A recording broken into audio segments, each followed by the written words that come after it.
The dinner plates had long been cleared, but the heat in the room hadn't dissipated. It had simply moved from the kitchen to the soft, amberlit sanctuary of the bedroom. The air was thick with the scent of sandalwood, and the low country music playing from a speaker somewhere in the shadows. Asher stood by the edge of the bed, slowly unbuttoning his shirt. He didn't take his eyes off Caroline, who sat at the vanity, brushing her hair with slow, deliberate strokes. "You've been tense all evening," his voice dropping an octave. "I think it's time I took care of that." Caroline walked toward him, her silk robe trailing behind her like a whisper. He guided her to lie face down on the cool linens, his movements fluid and practiced.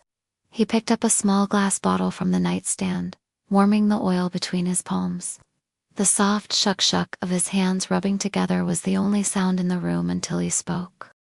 As he leaned down to her ear and he just whispered, "Close your eyes. No talking. Just feel." When his hands finally made contact, she gasped. The oil was warm, nearly hot, and his palms were broad and firm. He started at the base of her neck, his thumbs tracing the heavy cords of muscle that had been wound tight all day. He used the heels of his hands to ground her, pressing her into the mattress before kneading the tension out of her shoulders with a slow, agonizing rhythm. He traced the path of her vertebrae with his knuckles, a trail of fire and oil that made her toes curl into the sheets.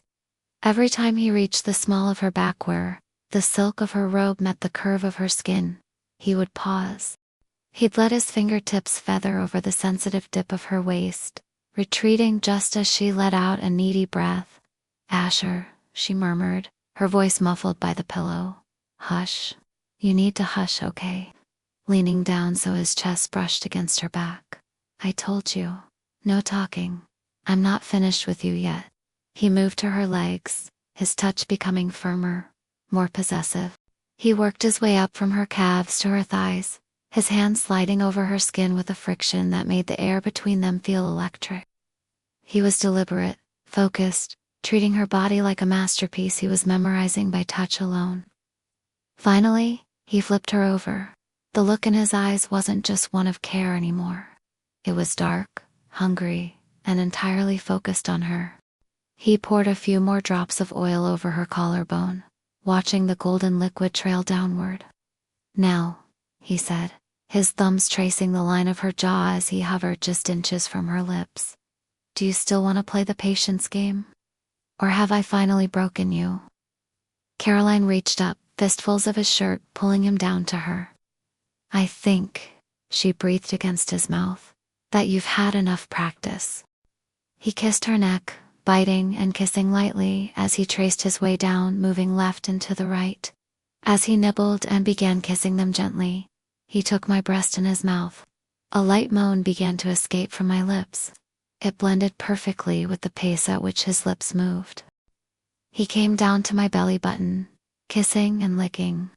His final stop, I closed my eyes and he took it in his mouth, sucking every wetness he found on it, as though it was his favorite fruit. The more he went, the more my legs quivered. He is sliding his hand up my side ever so slowly, his hand then squeezing and pinching. I had my left hand in his hair, making sure he stays right there. I was guiding him so he would know. That is where he needed to be, so he would be steady. My other hand is by my mouth and I starting to biting down on my finger. I could feel my toes getting tighter, my stomach muscles relaxed, then went tight. He was driving me crazy. Then, in one slow build-up of a rush, the pleasure was too much for me to handle. Everything down there became sensitive, everything was intense. I had to stop. He had to stop. I pushed his head away. I said, "Please." And as he pulled away, my body started shaking. The release she just felt then. I could feel Asher as we start to spoon. He has wrapped his arm around me. I was just shaking. "Hey, are you okay?" "Yes," I whispered. I closed my eyes. I don't know how long I was asleep for, but Asher was not behind me. Then I heard the shower going. I moved to the bathroom, and then I walked in. The steam was so thick it turned the bathroom into a private, white-walled sanctuary. "Well, hi stranger, may I join you?" He gave a smile that could turn back time. The rhythmic drumming of the water against the tile provided a low-frequency hum that seemed to vibrate right through their chests. Asher stood under the spray, his back to the shower head, letting the hot water sluice over his shoulders. Caroline stepped in behind him, her hands sliding over his wet skin, finding the muscles he'd used to hold her just an hour before. He turned around, the water slicking his hair back and streaming down his face. He looked at her, his eyes dark and heavy-lidded. "I thought you were exhausted," he challenged, though his hands were already finding her waist, pulling her flesh against him.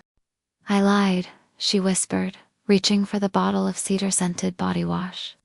She poured a dollop into her palm and began to lather him. She was slow, infuriatingly slow. She swirled the suds over his chest, tracing the line of his abs, her fingers dipping just below. Asher let out a low, warning growl. He grabbed her wrists, stopping her mid-motion. "You're doing it again," he accused, his voice echoing off the glass. "That thing where you pretend you aren't as hungry as I am? I'm just making sure you're clean, Asher.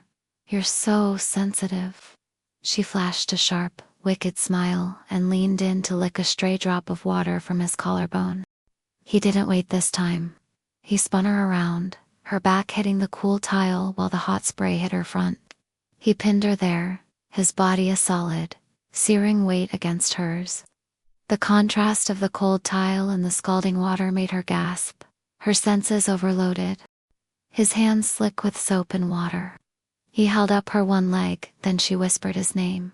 "Oh, Asher." He didn't ask for permission this time. The shower was a blur of steam, the scent of cedar, and the sound of skin meeting skin. Asher's movements were powerful, driven by the lingering adrenaline of the night. Every time she tried to find her rhythm, he changed the pace, keeping her off balance, keeping her focused entirely on the sensation of him. He buried his face in the crook of her neck, his teeth grazing her skin as the water roared over them. When the end came, it was louder this time. A shared vocal release that was drowned out by the spray but felt by every nerve in their bodies. They stood there for a long time after, the water turning lukewarm. Foreheads pressed together as their breathing leveled out. Carolyn emerged from the bedroom wearing nothing but one of Asher's oversized linen shirts. The sleeves rolled up past her elbows. She found him in the kitchen, leaning against the same marble island where the battle had begun the night before. He looked entirely to put together, for a man who hadn't slept more than 4 hours. He was already dressed in dark trousers and a crisp white tee, sliding a freshly poured cup of coffee toward her. "Good morning, Brett," he said, his voice still gravelly with sleep. Caroline took a slow, deliberate sip, peering at him over the rim of the mug. She felt the ghost of his touch on her skin, but she wasn't about to give him the satisfaction of seeing her flustered. "It's a good morning if this coffee is actually drinkable. Otherwise, you're losing points on the guest experience survey." Asher let out a dry laugh, stepping into her space. The air immediately tightened, that familiar current of electricity humming between them. He reached out, his thumb catching a stray damp curl near her temple. "After last night, I think I've earned enough credit to survive a mediocre roast." She leaned back just an inch, maintaining the tease. "Last night? Oh, you mean the massage? It was a solid start. You definitely have potential, Asher. With a few more years of practice, you might actually get the hang of it." He didn't take the bait. Instead, he dropped his hand to the counter, boxing her in. He leaned down until their noses almost touched, his eyes scanning hers with a knowing, predatory heat.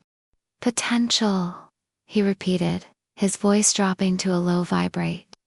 "Is that what we're calling it? Because I recall you making some very specific, very loud noises that suggested I had the hang of it quite well."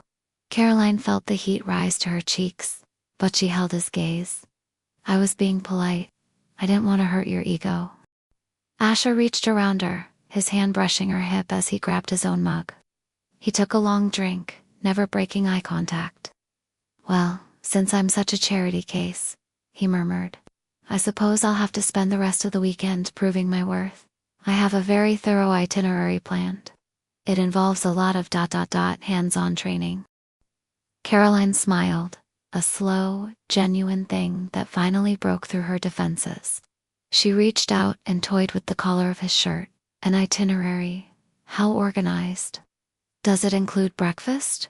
Or are you just going to talk me into submission? Breakfast first, Asher said, catching her hand and kissing her knuckles. I need you at full strength. I don't want you having any excuses when I win the next round.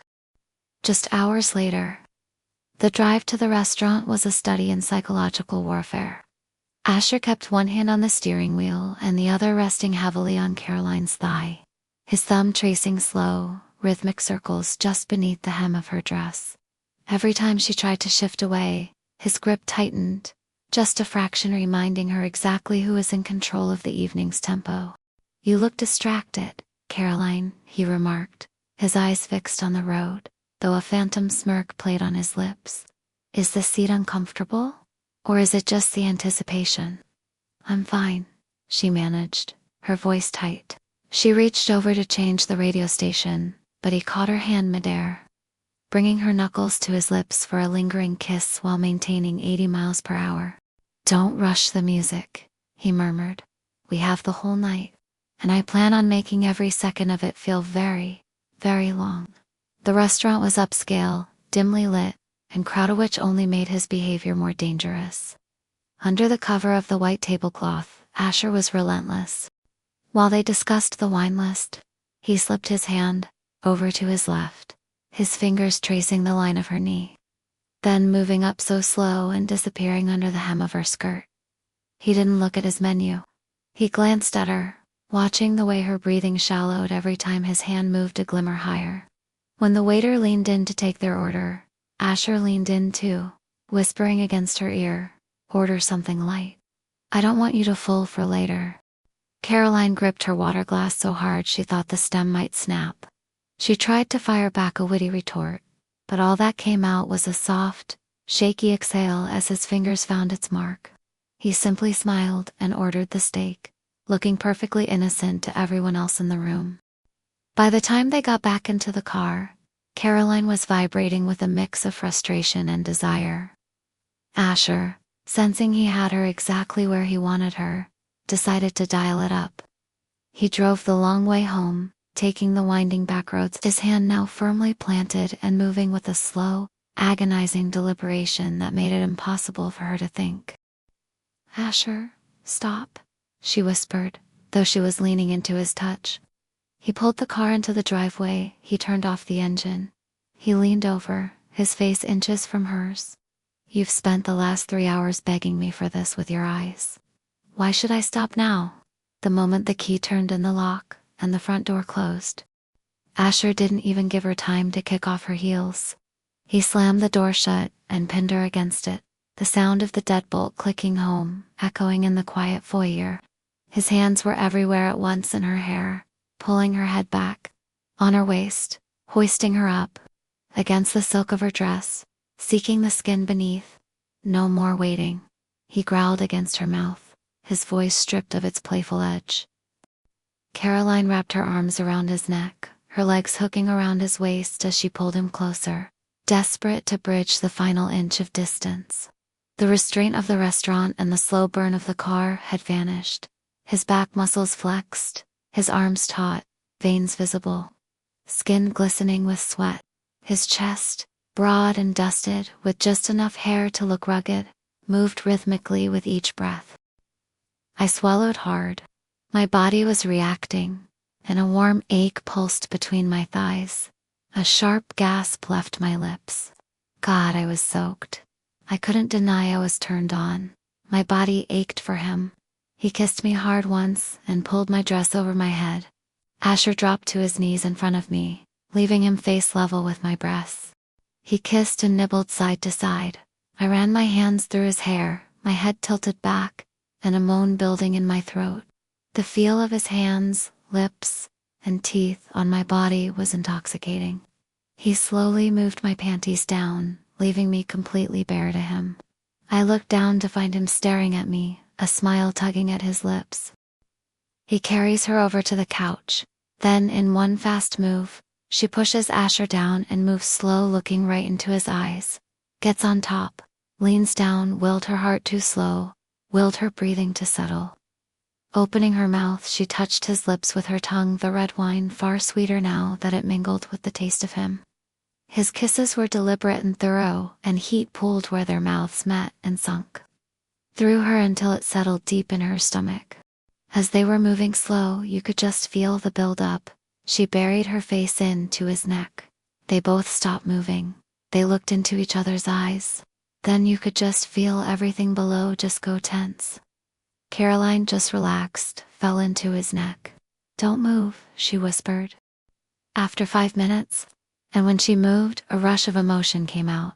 Caroline stood up, then she touched his nose. Before she could say anything, Asher said, "I believe that's a tie." She smiled, Caroline gave a look and then a smirk and blew him a kiss. Nor to confirm or denied the win.